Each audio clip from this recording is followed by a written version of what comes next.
Hello again. What a nice surprise today. Here's a first. It's a new gun on the market. It's the Rainson Edge. It's Rainson Armories, the part of the Armatag group, which is arms manufacturers in Turkey. Looks like they've gone PCP, set up Rainson. Up to now, not looking too bad. One or two little points just to show people, but you know, in essence, well thought out rifle.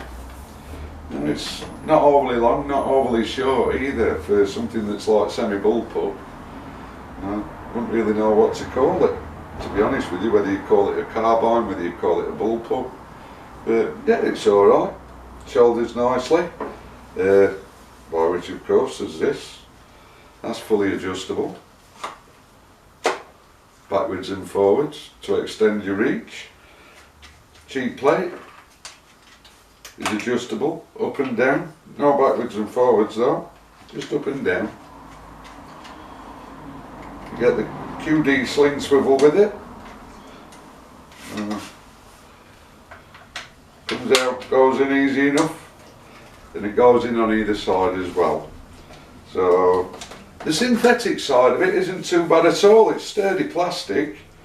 You know, it does seem well built and well thought out.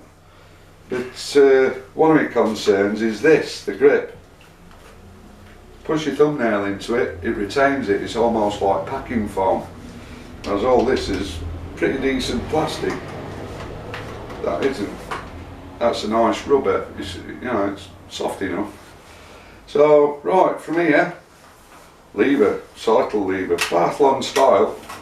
Quite a nice action, to be honest with you, but it doesn't do anything when the safety's on. Nothing's cocked there, so you have to put it into fire. Now it's allowed it to cock it. A little bit of a bark, even though it's got a moderator on it. You know, it's not too bad really, considering, because at the end of the day they are a sub £600 rifle. And it'll cost you less than 600 quid.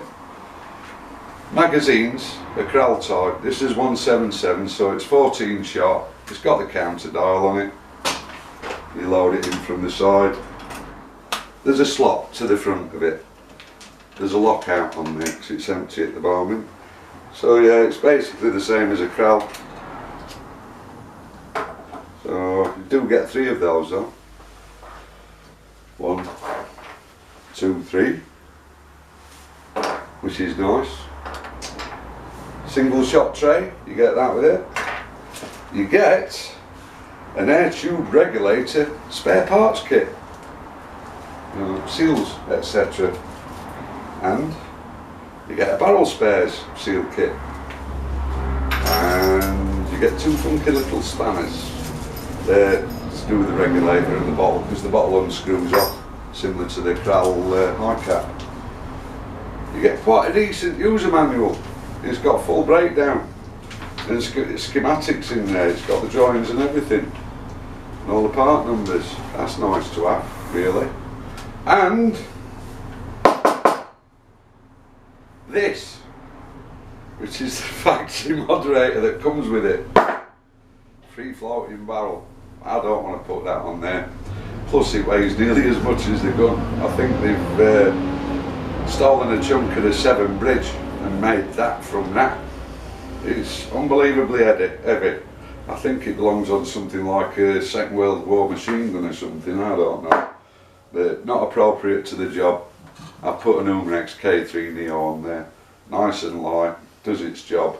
And it's actually quieter than the factory one. So yeah, you get Picatinny rails on there. There's also Picatinny rails on the side for any utilities that you might want to use.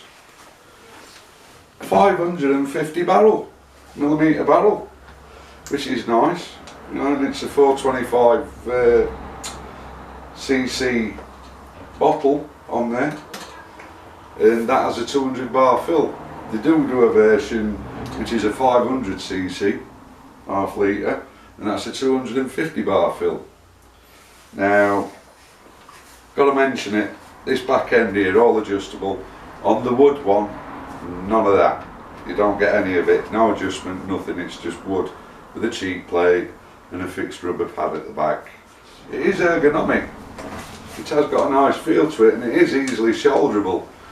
And I'm pretty sure it would suit anybody, especially with this extending. You know, it's 280 as it stands. Extends out another 50mm. So yeah, any people with spider-like arms, they're going to be happy. So yeah, it does come with a power adjuster on the side here, which is very definite. That's down to low. It certainly is definite. There's a little ball race in the back of it. Same as there's a little ball race here for the magazine to click onto. You know, they've thought quite a lot out on it, but I think the quality of finish, they need to have a look at that, because this camouflage coating has gone over onto the hand grip and it looks a little bit, got your fill port, that's in there, and you get your fill adapter. It's not a Foster fitting, it's that fitting. You have to put your Foster quick release on there and use it that way. And above that you've got your regulator, which is factory, just there. And then underneath, which I like, you've got an M-lock rail, so that you can move the Picatinny backwards and forwards, or have one full Picatinny rail on there. So up to you with it having the M-lock option. The wooden one doesn't have that. There's nothing like that on there. You know, it's, I did see it when I went to go and buy this and pick it up. It was in 2.2, even though Anglo-Spanish imports were well aware that the rifles that had been ordered were to all be 177, but turns out it looks like they're just trying to fob off 2.2s, because that were in wood. And the other thing is, they need to keep an eye on things, because this is an Edge W, and it should be an Edge C for camo. The W is for wood, the X is for the black synthetic version. They would have had one of those in the gun shop if Anglo-Spanish imports had kept to their order, but 2 times in a row they tried making out that they were right with the order and they weren't, and it's took 6 weeks to get hold of this. And some of the things that have gone on and some of the things that have been said to me, unbelievable. But that's not down to Rainson, that's not down to the gun shop where I got it from. Every bit of it down to Anglo-Spanish imports. Diabolical, telling you, customer service, absolutely diabolical. That's not me being bitter or anything like that. People need to know these things, because this should have been in wood. And instead I've got it in camo. I quite like it. I thought, well, why not? Go somewhere a little bit different. So yeah, like I say, I put the Umax K3 on there, 550 barrel. It does have a thread protector on there. So I've taken that off, and that's almost like a barrel tuner that's on there at the moment. It's like a second thread protector. Trigger, almost match style. And to what I can see, there is little to no adjustment on it. Fortunately, it's not too bad. 2-stage seems okay. You know, I believe it's going to be usable. Barrel is shrouded. The Cerakote's alright. I might even look into doing a bit of carbonisation on it yet, I'm not sure. So yeah, the negative thing, where the rail is, down the sides here, it thins out at this point where the bottle starts on the stock. So consequently, when you're doing that, the plastic's moving from here forwards. So you're getting around about a 1 to 2 mil gap forming. I've tilted it that way, the gap's got bigger this side. Tilted it that way, the gap's got bigger that side. I think they need to thicken up the stock quite substantially, because it's all working, it's all nice, all good and thick until it gets to there. And where it goes really thin, that's where it's flexing from. So that's something I think that we really need to pay attention to, as well as the quality of finish on 1 or 2 parts of it. But overall, for a gun that'll cost you around about 575, I think they are. And I believe the wooden one, the timber thing, as I called it, it's 660. accuracy wise they're supposed to be pretty good. Not surprised with the 550 barrel.